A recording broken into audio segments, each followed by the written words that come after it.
Good afternoon, everybody. Thank you so much for joining us today for Pandemic Response, How to Continue and Thrive. Now, this is the second of two webinars that we've run in relatively quick succession. Around just under a month ago, we held pandemic planning. And the purpose of that webinar was, I think we'd reached a stage, we were not yet at the lockdown stage in the UK, but it was pretty clear that the trajectory was moving in that direction. And we wanted to put that webinar on to help all of the businesses who were, at that time, frantically moving quickly to try to enable remote working and prepare for the lockdown and for what was coming. We wanted to hold a short while before putting this second webinar on to give everyone a chance to get settled, to get used to these new ways of working and get through that frantic period. But now it's become clear that we're living through an incident that's going to last for a much longer period than probably any of the incidents that anyone had previously planned or prepared for. We want to put this on to give the advice and help that we can for planning to continue to thrive from here on. So I'll start with just a very quick run through of what the setup is for today. So we are scheduled for 40 minutes. We are recording the session and we will provide the slides to anyone afterwards. So anything you need to scribble down, don't worry, you can get access to that again. And then lastly, if you have any questions, you can type those in on the panel on the right hand side. Unlike the last webinar, if you did join that one was entirely a audience Q&A. For this webinar, we've prepared a number of topics that we think are the key things that everyone needs to be planning for. But if you do have any questions, pop them in and we'll do our best to answer as best we can. I'm going to start today by introducing our panel. So these are our business continuity experts. We have Richard Bale, who is our business continuity and resiliency principal. We have Julie Goddard, who is our business continuity consultant, and Mike Osborne, who's our non-executive chairman. Now, between the three of them, we've got decades of experience in the business continuity world, preparing and dealing with all kinds of different incidents, but several different pandemic incidents. For Richard and for Julie, this would have been working either in financial services, as Richard did, and he's had previous experience working in London Transport and on the London buses. For Julie, she's worked across lots of different industries, including food and drink, local government, and then most recently at the Solicitors Regulation Authority. And in Mike's case, Mike has run a number of different business continuity and disaster recovery companies. And so during the last pandemic was working with the Work Area Recovery Providers Group and the Bank of England on how financial services would be preparing for that incident. So Mike, it's you I'm going to start with our first topic, and that is to ask the question, are we following a known path with this coronavirus crisis? As I've mentioned, the three of you have decades and decades of experience, but this is something that's new to everyone. How much of the planning processes and procedures that we have in business continuity as a discipline are applicable here, and how much are we in an entirely new world? Morning, James. Hello, everybody. I think there's a combination of people on this call in terms of registered attendees. Some we've seen have got very mature business continuity plans. Some perhaps will only have an outline IT disaster recovery plan.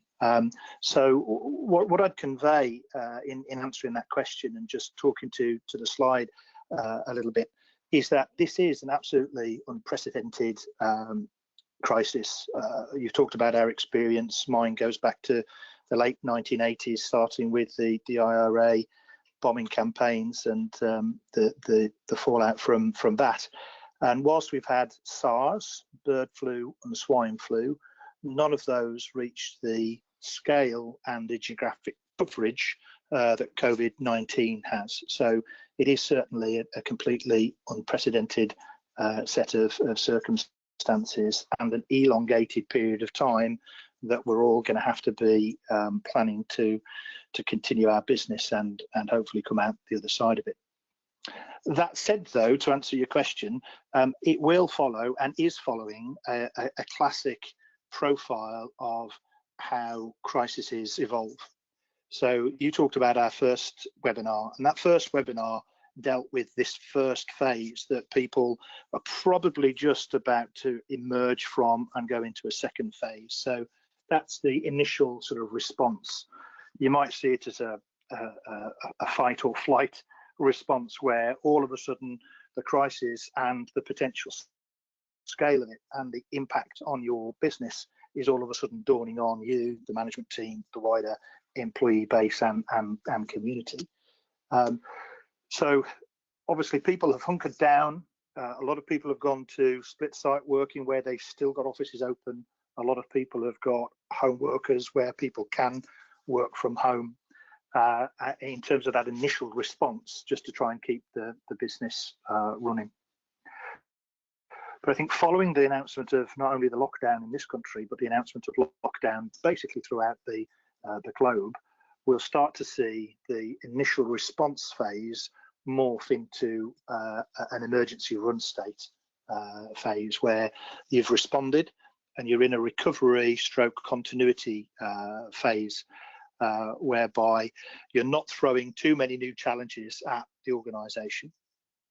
You're understanding the problems that your change of working environment and processes have created for you as a business, and you're looking to address those.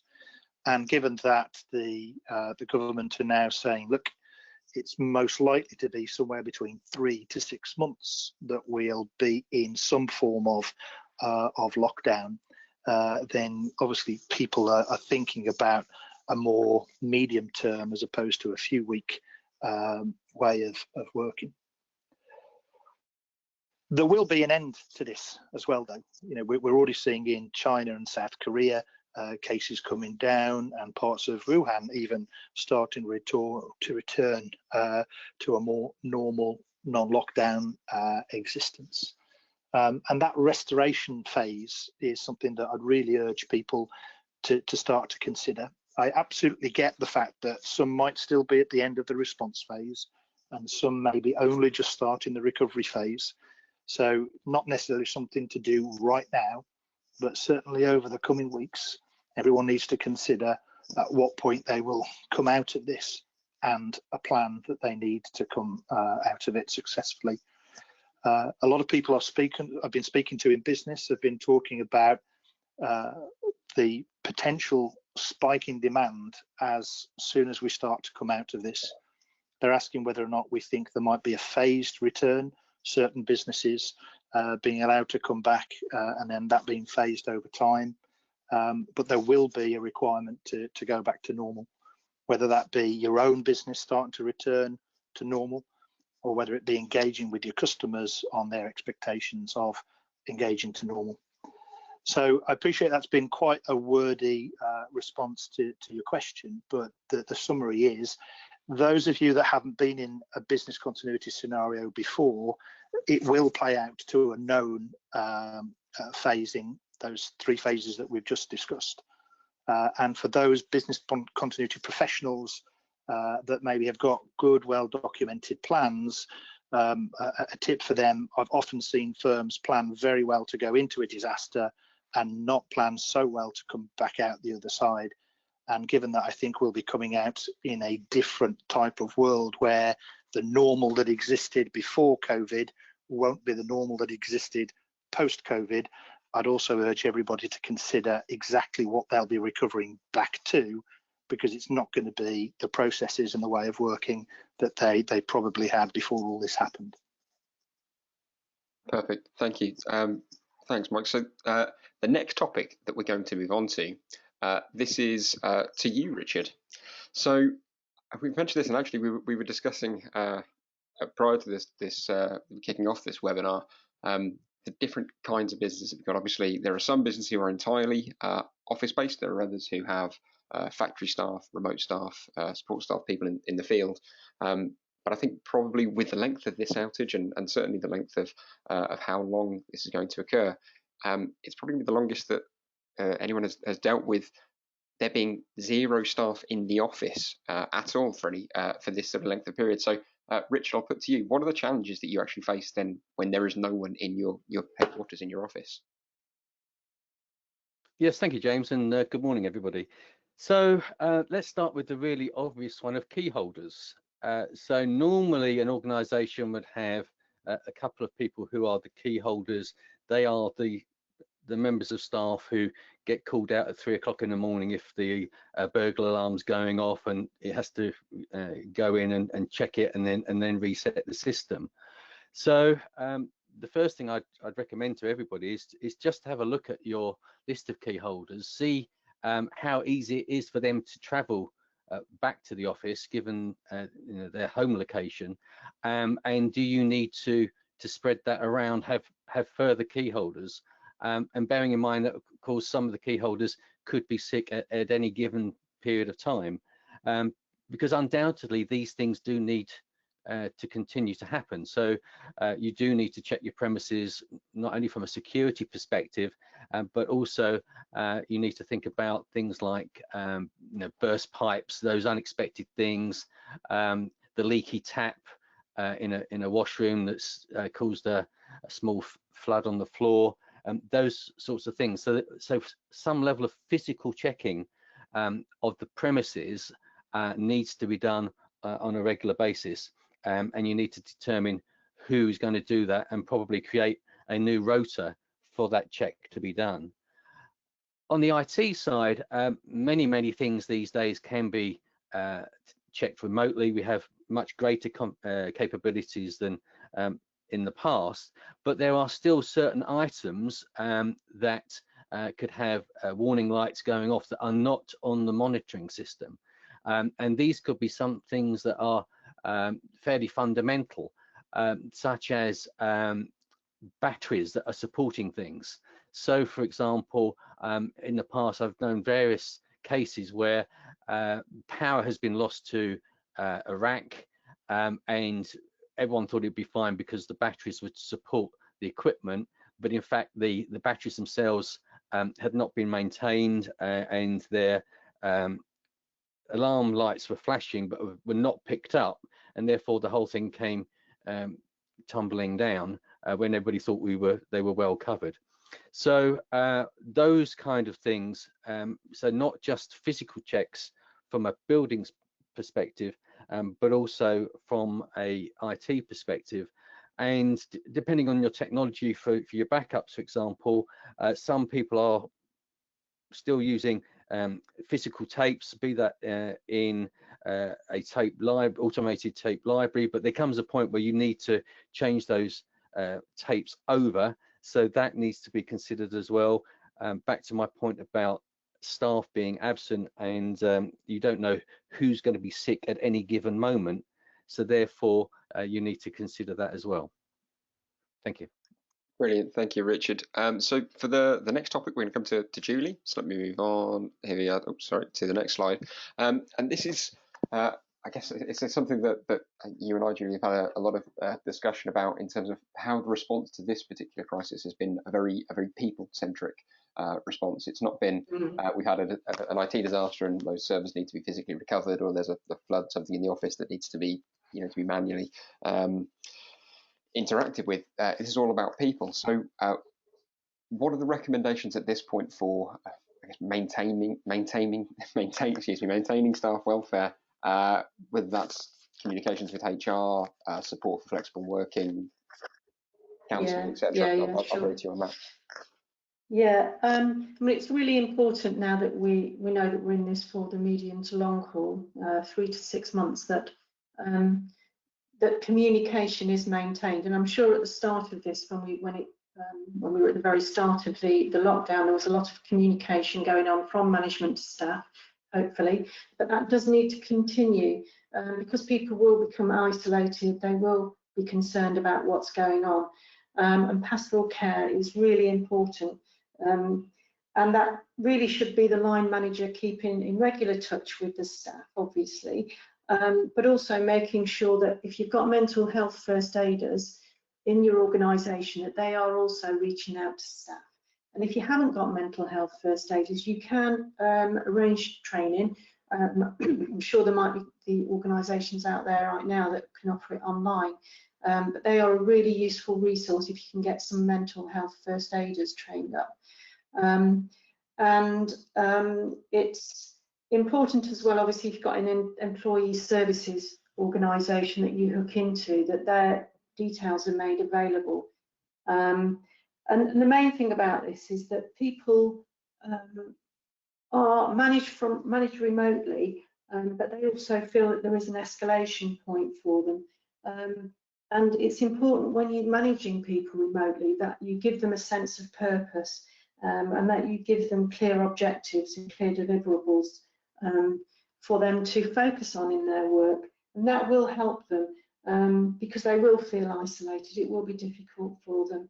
And if anyone picks up that someone is having mental health problems, and there are ways of picking that up, and I believe, James, we're going to be putting a paper out at some point on this with some pointers on, as well as other areas. There is something that the government have set up, a government portal called Every Mind Matters, and it includes emergency mental health number to call 24 hours a day if anyone is having difficulty. But the other thing, obviously, as well about home working and communicating with people is the flexibility that's going to be required. Because there will be kids in the background, potentially pets. There might even be people in your staff that are also caring for people that are ill or have become ill as a result of coronavirus.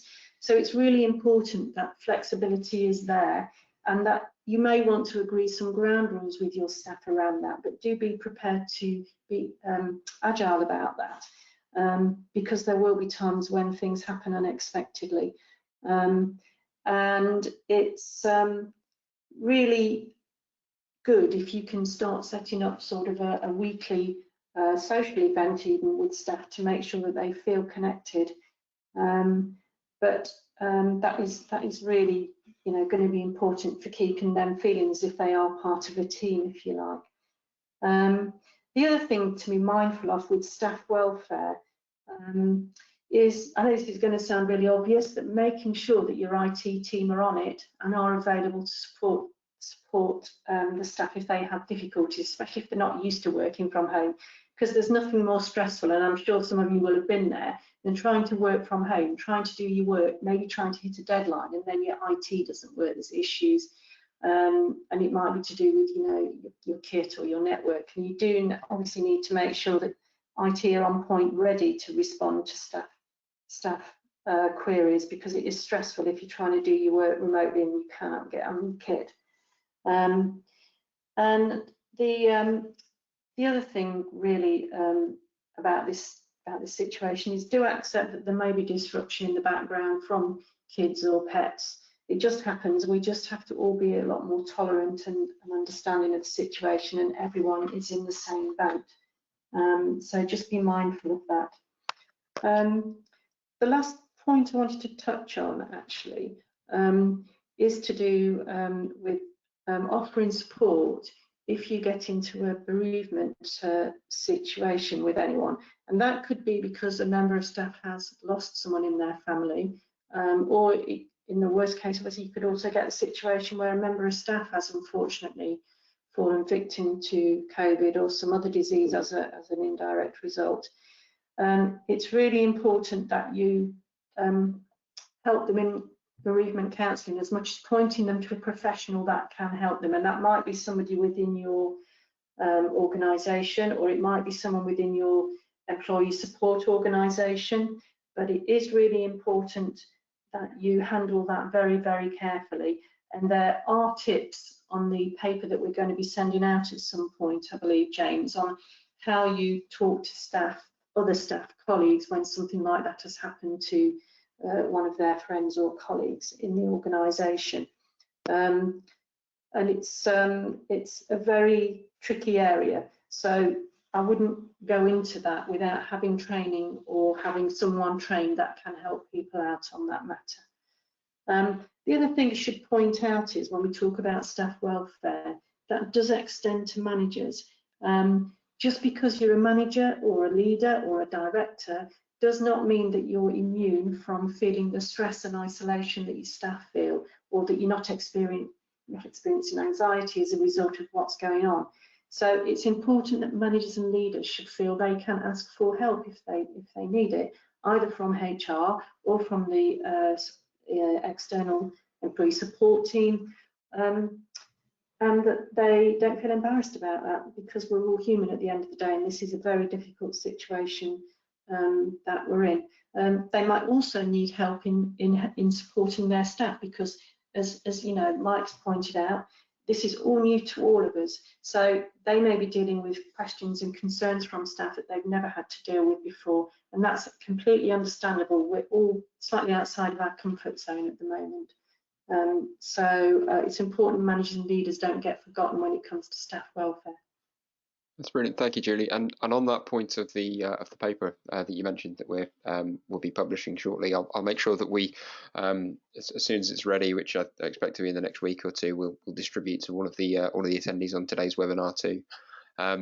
So to move on here from staff welfare, let's flip now to the other side of that, and to you, Richard. So I guess we've talked about what we need to be doing to support the staff that are available to us, but what should we be doing in terms of planning for unavailability of staff who might not be able to fulfill their duties? Yes, thanks, James. So I'm just going to start off by talking about the market-wide exercise that I participated in 2006, because that was actually on a pandemic scenario, and this was 70 organisations working over a 6-week period, and the whole thing was organised by the Bank of England, the Financial Service Authority, and HM Treasury. So over this 6-week period, we modelled the impact on our organisations of a gradually rising rate of staff unavailability, starting at 20%, going up to 49%, and then with spikes of 60%. And the thing that struck me at the time was that even at 20% staff unavailability, if that 20% happened to be in a very small team, you could have issues. You could be struggling just because you don't have that many people. You know, if you've got a team of 3 and you take 20% out, you're immediately challenged. You then start to take that up towards 49%, and many activities that are important for the organization, you just simply don't have the staff to do it. And at 60%, and I was working for a bank at the time, an investment bank, we were starting to struggle to maintain even mission critical activities. So the things that we actually had to do in order to meet regulatory compliance, at 60%, that was the level where many of these things became exceptionally challenging. Now, in order to mitigate that, many financial services organisations, particularly if they have a multinational presence, worked on a capability as a result of these scenario exercises of moving work around to other countries or other regions. And when I was at JP Morgan, we demonstrated that by rotating work out of Mumbai and India for 24 hours around the globe because of Indian elections. So that worked extremely well, but obviously in the situation where we face global unavailability, that in turn becomes problematic. So the best thing I can suggest to you is to actually look at modeling this yourselves and take it from the 20%, say to 20%, 40%, 60%. I think above 60% for most organizations, you just don't have the ability to do anything at all. And that's the point where the senior management will probably say, let's stop. We just can't continue at this level.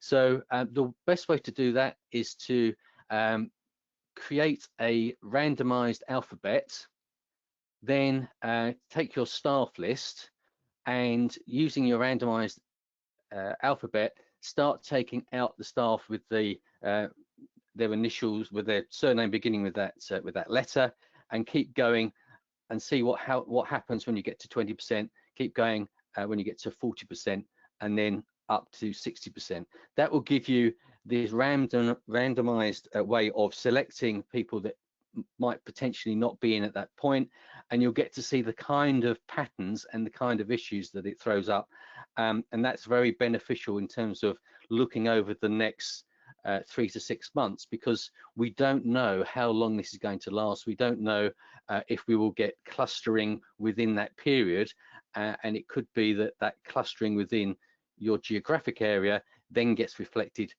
amongst the unavailability for your staff. In terms of mitigation measures for that, obviously there are a couple of things that we can do. So looking at staff who have previously done a critical role, perhaps they've been moved into a different role, been moved into a team leadership role, or been moved off onto special projects, something like that. So knowing who can do a key role, that is essential. So trying to make sure that you have that information available so that they can then backfill, because it might be much easier to backfill their current role and get them to do the old one. And then, as we talked about on the last call, cross-training as many people as possible, and emphasizing to your company that flexibility in what you do is going to be absolutely key. If we think about some other mitigations that we could have, looking externally, and obviously the NHS has provided a great example of that, getting former retired staff to return. So there may be some of those, but there could be people who formerly worked for your organisation who've moved on and now find themselves in a situation where they are not able to work at their organisation. So trying to utilize your own network through things like LinkedIn to find out if people are available and are in a position to come back, potentially on a short-term contract. That's brilliant. And I think sorry, Richard, I'll let you go. Go now. I was going to close it out. So there you are, James. You've done it for me. Thank you. Perfect. Brilliant. Okay, so and then I guess the last topic that we're covering here, also on staff, and this is to come back to you, Julie, is on communication. So we've obviously got this fun slide up of the government who've been using Zoom. Probably pretty common for everyone at the moment. You're on a number of different conference calls, trying to make sure everyone stays connected. How do we do this? What's the best way to do it? What's the appropriate cadence? What's too much? What's too little? What would be your recommendations? So I think I would recommend, obviously, I mean, I'm sure, as I said earlier, communication at the start of this was very frequent, I imagine, in a lot of organisations. I think it's important to maintain it probably a couple of times a week, at least as a team, but also maintaining one-to-one communication with managers with their staff. I would say perhaps on a daily basis with an email, but obviously certainly a couple of times a week, just to make sure that they are happy with the work that they're doing, if they've got any queries and questions. But it's also great to obviously use the technology to make sure you keep the team together and maintain that that feeling of being part of something. And I'm going to give a shout out to our MD Peter Brucott, who's been very good at this. He's having thrice weekly stand-up meetings. We've got team meetings and socials included in some of that time as well, which is great for keeping everyone together. And it's really important that you don't let that lag over the next 3 to 6 months, because I know you might run out of new things to say because we've kind of got into a battle rhythm now, but it's important to just keep the lines open, I believe. There is some risks and challenges though around this, and it's in human nature to want to say to people everything's going to be fine, whether that's talking about your company or where we're going as a country or whatever. But don't gloss over the fact that we're in a difficult situation, and we don't really know where we're going to end up. I mean, you can balance that, of course, because there are some positives, and the country is making steps in the right direction. But don't give reassurances and promises to staff that you can't keep. especially if they start asking questions about the organisation and the impact this is happening. So it's really important to be honest, stick to the facts, not speculation, avoid feelings if you can, and acknowledge that it is a worrying time for everyone. And also, you know, plan for the future. And I don't mean in detail because nobody really knows what the future looks like yet, but you can talk loosely about, well, when we're through this, and, you know, start getting people thinking about how we might learn from this and what might come out of the other side. And again, it's all part of making sure that people don't feel isolated. And also, don't be surprised that people might feel that they are missing work. Now, that's funny because, you know, when you're at work and you go into an office every day, the idea that you might not be at work for quite a few months with your colleagues can sometimes seem appealing on a bad day. But, you know, it's surprising how often people voice the fact that they feel somehow cut off because they're not in an office with a team. And you really need to be aware of that and make sure that communication addresses that, because that is all part of keeping the morale up and keeping their productivity up.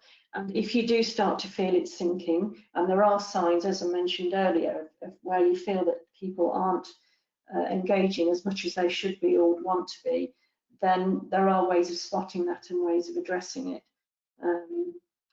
Yeah, I mean, you know, at a time like this, communication is absolutely the most important thing we do, because this incident is all about people. It's all about people, and communication is always going to be absolutely key to that.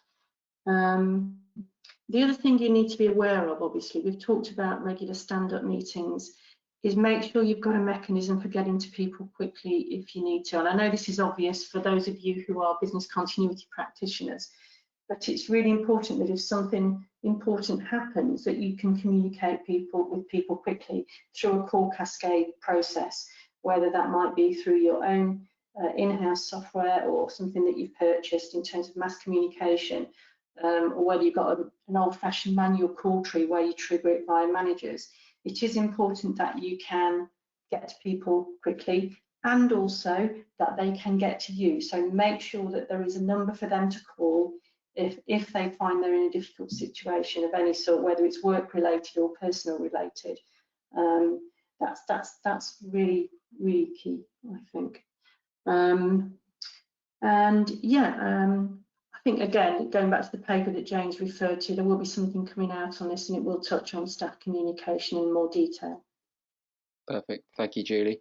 And then, so we're going to move now to what is the final topic that we have, and probably the biggest one. So as a lot of the things that we've talked about so far have been internal issues, things that are within our own control. But obviously the area that's going to have the most significant impact on us is how our suppliers are acting, how our customers are dealing with this. So no one's an island in this situation. We're all dependent on both our customers and our suppliers.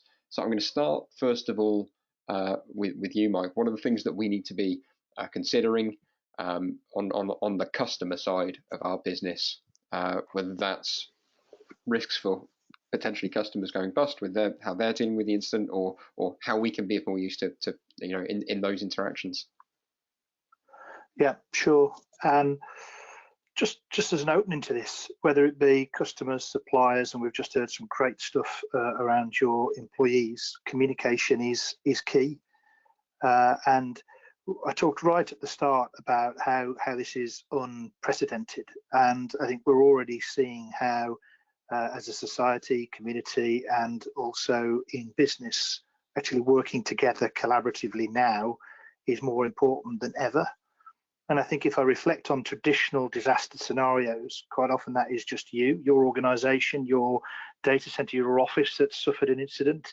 Occasionally it's wider spread. You know, we think back to the bombing campaigns of the various cities. You know, that's more than one organization that's been impacted. And occasionally technology outages, excuse me, have impacted many firms. But we're in a situation now when an entire nation and indeed the world is struggling with the same challenge. So the best thing to do for everybody is to talk openly and collaboratively with customers and suppliers to understand where they are with their response, so that you're not taken by surprise if something were to happen. So I think clearly trying to understand whether or not some critical supplies that your own business depends upon are going to be interrupted, or whether or not there's still access to them. That may be from your own traditional supply chain, or it might be via a new source of supply if your supply chain is impacted. Understanding, as you rightly pointed out, their financial position. Obviously, we're seeing an unprecedented amount of government aid and pressure on banks. I think that will only intensify over the coming weeks. But that's still not to say that people won't pay, either because they haven't got the people enabled to work from home to pay, or simply they haven't got the funds to pay. So certainly keeping a very close eye on your age debt, but not falling out with customers, just having very collaborative conversations to understand where they are, and if there's a payment plan that's required, rather than receiving no payment or having to terminate relationships. Then I'd certainly recommend that open collaborative approach. Thanks, Mike. And I'll pass this then across then to you, Richard, if you want to take on things that we should be thinking about in terms of the supply chain. Yes, I think Mike's covered that pretty well. I mean, my general point would be that, you know, acts of forbearance, you know, not exercising your legal right to do something, will be remembered long after this thing has passed. New relationships will be forged and existing relationships strengthened purely based on the acts that we do in the coming weeks. You know, that's been my experience. You know, especially through the IRA bombing campaign, those organizations that got literally blown together came out much stronger, and the personal relationships really took those organizations forward, because people did remember what other people did. So the small things do matter. In terms of, you know, putting some process around that, I think the best thing to do is to think about having an at-risk register. So you know, the key suppliers, if you haven't already made a register of, you know, who are the people that support your most important mission critical activities, do that. On the customer side, again, which customers are responsible for the largest percentage of the monthly income stream, have a look at that. And then back to Mike's point, you know, have open conversations with them to say, you know, how are you doing? Are you seeing difficulties? Do we need to, you know, defer some terms? Do we need to, you know, maybe even renegotiate something if necessary? Can we ease off SLAs on either side to make life a little bit easier? Thank you. Brilliant, thank you. And I'll just pop to you, Julie, if there was anything else that you wanted to add on this one. This is obviously this was a big topic for us. Yeah, it is a huge topic. In fact, we could do a whole webinar on this. So there's a suggestion for you, James. Suppliers, especially sole suppliers of a critical service, are really tricky. And my advice is that when you draw up your contracts with suppliers, you should have you've obviously got your normal contract with your normal service level agreements and delivery times and so on. But my advice is you should have a plan B that you are able to refer to. It's obviously agreed with the supplier that will kick in a situation where normal service is not required or not possible, should I say. And I think if you can do that in advance so that you're not making it up as you go along, that would be helpful. And obviously the other thing you should think about when you are talking to your suppliers, is thinking about what if you have to repatriate services back in-house from abroad or even in the UK, and you might want to put some clauses in your contract around that in terms of how you might do that quickly and as efficiently as possible, and that will include things like training, access, licensing implications, authorization levels, but you can plan that in advance if you work with your suppliers and you get a good partnership going with them. The last thing is it's a very quick story just about supply chains, because it isn't just about the immediate supplier, it is the supply chain. And the plastic bottles that your milk comes in, I used to work for a company that was a milk producer. We were supplied those bottles by an external supplier, and they in turn used to have a subcontractor that supplied the little foil tops which seal the milk. So on the top of every plastic carton, there is that little seal that you peel back, and that has to be on the milk in order for it to be produced and sent out. And we once had a situation where the producer of those little foil tops had an issue which knocked onto us, and so it nearly stopped the whole supply chain because that little foil seal on the top of the milk wasn't able to be produced and sent out to the bottle supplier that would send the bottles on to us. And that was an example, typical example of where a tiny thing had a massive impact potentially on the supply chain of milk, which is a staple product. So that's a good example of how the supply chain in action, or rather the supply chain falling down, can have an impact. Perfect. Thank you, Julie. So, ladies and gents, thank you for joining us today. That's taken us up to time. I hope everyone got some value out of today's session. We do intend to try to put more of these on in future.